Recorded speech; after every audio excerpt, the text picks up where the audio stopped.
اور کوشش کرتا ہوں اور میں اپنے علماء سے گزارش کرتا ہوں کہ دعا کریں کہ میں اس امتحان میں کامیاب ہو جاؤں۔ عرض یہ کرنا چاہتا ہوں آپ سے کہ حضرت آدم علیہ السلام کو کہاں رکھا گیا بھائی؟ جنت میں۔ سب سنا ہے آپ نے، جانتے ہیں؟ جنت سے زمین پہ اتارا کیوں گیا؟ جنت میں کھانے کے لیے، پینے کے لیے، پہننے کے لیے، اوڑھنے کے لیے، جینے کے لیے کوئی محنت کرنے کی ضرورت نہیں تھی۔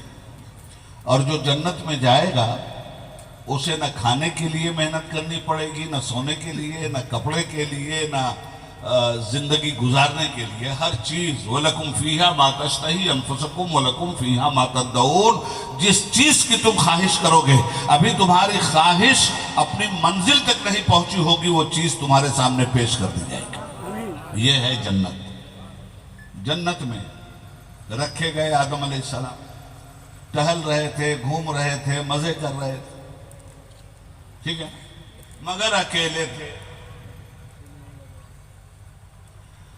اب اکیلا آدمی، جنت میں پروانے بھی، جنت میں شمع بھی، جنت میں نہریں بھی، جنت میں پھل بھی، جنت میں خدا کی ہر نعمت، اس کے باوجود آدم علیہ السلام کا دل نہیں لگ رہا۔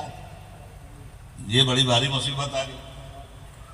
دیکھو نفس انسانی کو اللہ نے بنایا کیسے ہے؟ یہ انس چاہتا ہے، محبت۔ تو جنت میں پریشان تھے آدم علیہ السلام۔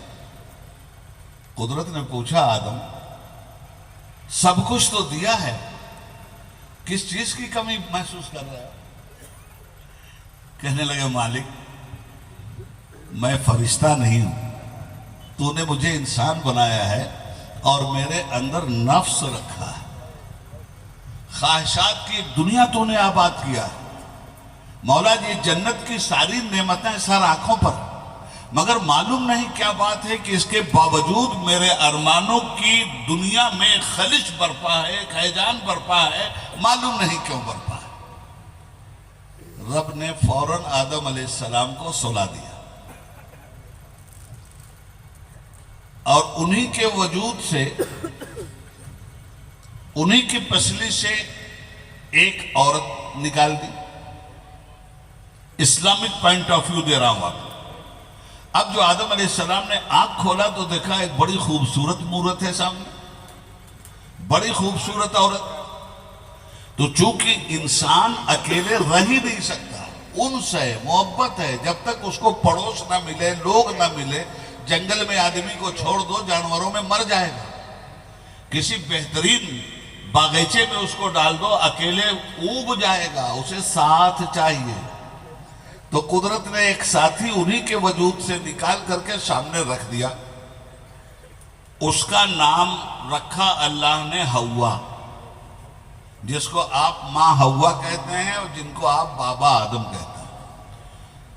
یہ پہلا جوڑا سامنے آیا۔ آدم علیہ السلام کو اللہ نے دست قدرت سے بنایا۔ آدم کا کوئی باپ نہیں، آدم کی کوئی ماں نہیں، اور اسی طرح حضرت حوا کا بھی کوئی باپ نہیں، ان کی بھی کوئی ماں نہیں۔ اب جب وہ سامنے آ گئی تو آدم علیہ السلام فطرت انسانی کی بنیاد پر، یہ فطرت بنایا کس نے تھا؟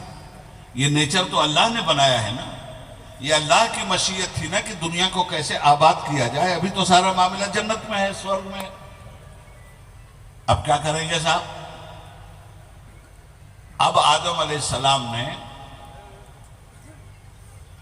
محبت کا ہاتھ، جو ایک مرد کے دل میں ایک عورت کو حاصل کرنے کا جذبہ پیدا ہوتا ہے، یہ ہر آدمی کے دل میں ہے، یاد رکھیے گا۔ عورت کے بغیر آدمی نہیں رہ سکتا، تو یہ تو فطرت ہے، نیچر ہے آدمی کا۔ آدم علیہ السلام کو وہ نیچر دیا، ساری اولادوں کو وہ دیا۔ عورت تو چاہیے ہی چاہیے۔ ایک عمر میں جب آدمی ایسی منزل میں آتا ہے کہ عورت کے بغیر اسے سکون نہیں ملتا، قرآن کہتا ہے لِتَسْكُنُوا إِلَيْهَا، اس عورت کو ہم نے تمہاری سکون کا ذریعہ بنایا ہے، تو عورت کے بغیر تو مرد کو سکون حاصل نہیں ہو سکتا۔ اب ایسی صورت میں کیا ہوگا؟ آدم علیہ السلام نے جب خوبصورت عورت دیکھا، اور ہوا کے معنی ہی ہے بے پناہ خوبصورت، جب دیکھا انہوں نے تو لپکے۔ آج اولاد آدم کا کیا حال ہے؟ کوئی خوبصورت عورت دیکھا، ماں باپ ساتھ چل رہے ہیں تو ذرا پیچھے ہٹ کے دیکھ لیا، کوئی نہیں آ رہا ہے تو ذرا آگے بڑھ کے دیکھ لیا، اور ایک نظر پڑی ڈرے، اس کے بعد پھر دیکھ لیا۔ یہ آدمی کی فطرت ہے۔ ہوا تو سب سے خوبصورت تھی، جناب ہوا کی طرف بڑھے آدم، اور اپنی خواہش نفس کے ساتھ بڑھے آدم۔ جو ہی بڑھے اللہ نے کہا فل اسٹاپ، رکو آدم، خبردار ہاتھ مت لگانا۔ تو مالک یہ نیچر کیوں دیا تو نے مجھے؟ کہا یہ نیچر دیا ہے، اور اسی کے ساتھ ساتھ نیچر کے ساتھ انصاف کرنے کی ڈیمانڈ بھی ہم نے تم سے کی ہے۔ اس نیچر کو سب کچھ نہیں دیا جا سکتا۔ اس نیچر کے سامنے ہم نے دو چیزیں رکھی ہیں، ایک ہے حرام اور ایک ہے حلال۔ جب حرام کے ذریعے ہم کوئی خواہش تمہاری نہیں پوری کرنے دیں گے، جب بھی کوئی خواہش ہوگی تو حلال کے ذریعے پوری کرو، یہ فطرت آدم میں ہم نے ڈالا ہے۔ اس لیے آدم ابھی ہاتھ مت لگانا ہوا کو۔ تو کہا مالک کیا کروں، میں تو بڑا بے چین۔ کہا بے چینی ختم کرتے ہیں، پہلے تمہارا نکاح ہوگا۔ آج دنیا میں دیکھ لیجئے، ہندو ہو، مسلم ہو، سکھ ہو، عیسائی ہو، ہر مذہب میں شادی کا کنسپٹ ہے یا نہیں ہے؟ اور ہر مذہب اپنے طریقے سے شادی کرتا ہے یا نہیں کرتا؟ اپنی بیٹی کی بھی کرتا ہے، اپنی بہن کی بھی کرتا ہے، بیٹی لاتا بھی ہے، بیٹی دیتا بھی ہے، کرتا ہے نا؟ اچھا، کسی بھی مذہب میں بلا شادی کے اگر کسی عورت پہ ہاتھ ڈال دیا تو ہر مذہب اس کو بری نگاہ سے دیکھتا ہے اور سماج کے لیے اس کو کینسر سمجھتا ہے۔ آدم علیہ السلام نے جب ہاتھ بڑھایا تو قدرت نے کہا رکو، ہم ضرور ہوا کو تمہارے حوالے کریں گے، مگر پہلے تمہارا نکاح ہوگا ہوا کے ساتھ۔ یہ ابتدا ہو رہی ہے کہاں؟ جنت میں۔ اچھا صاحب، تو مالک اور فرمایا ہم مہر طے کریں گے، تمہاری مہر دینی پڑتی ہے نا۔ کہا مالک ٹھیک ہے، کیا مہر ہے مولا؟ تو کہا 30 مرتبہ تم اور 30 مرتبہ ہوا، جس کے لیے کائنات بنائی ہے اس مصطفیٰ پہ درود بھیجو، سلام بھیجو، یہ تمہارا مہر ہے تمہاری شادی کا۔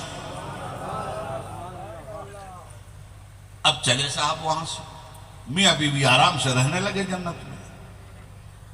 آپ نے سنا کہ اللہ تعالیٰ نے کہہ دیا تھا کہ آدم یہ دیکھو ہر نعمت کا استعمال کرنا، مگر ایک چیز پہ ہم پابندی لگاتے ہیں، فَلَا تَقْرَبَا هَذِهِ الشَّجَرَةَ فَتَكُونَا مِنَ الظَّالِمِينَ۔ وہ دیکھو ایک درخت ہے، اس کے قریب مت جانا، اور اگر اس کے قریب تم گئے تو حد سے گزرنے والوں میں ہو جاؤ گے۔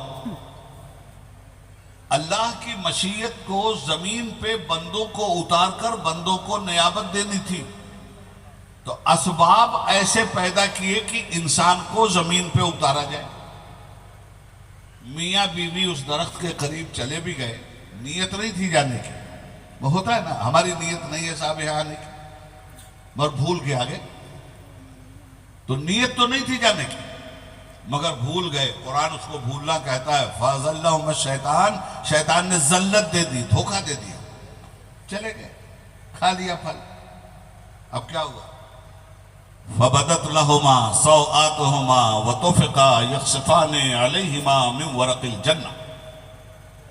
دونوں میاں بیوی کے کپڑے از خود اتر گئے، دونوں ننگے ہو گئے۔ اب انہوں نے کیا کیا؟ جلدی جلدی درخت کے پتے بڑے بڑے پکڑے اور جلدی جلدی اپنے بدن کے اس حصے کو چھپانا شروع۔